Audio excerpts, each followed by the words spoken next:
ฟังปายไปเนื้อให้ยาจุงกาดแก้ว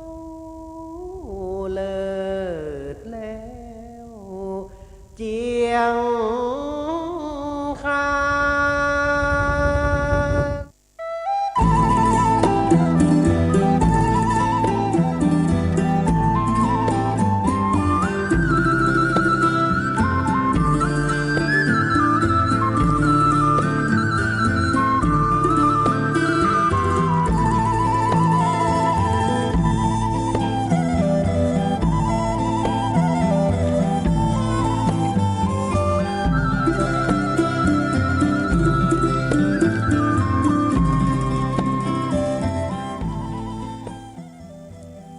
ขึ้นสีขาวเปื้อเจ้าประชา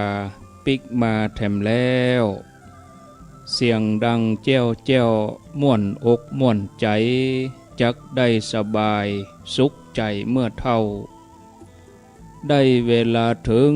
หลังจากกินข้าวหมู่เฮามาปะธรรมะได้ฟังกันแล้วบ่ดีลดละฮืออยู่ถ้อยตามธรรมฟังกันจัดนักฟังเป็นประจำฟังอยู่ตึงวันสุขใจกูผู้สุขใจกูผู้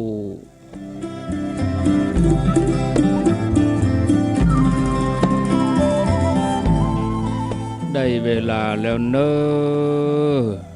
ได้เวลาแล้วตึงเวลาแล้วได้เวลาสำหรับการรับฟังธรรมะอันเป็นสาระประโยชน์ทางด้านพระพุทธศาสนาน้ำธรรมคำสอนขององค์สมเด็จพระชินวรสัมมาสัมพุทธเจ้าได้มาปะมาพบมาอู้มาเล่าสู่บรรดาพ่อแม่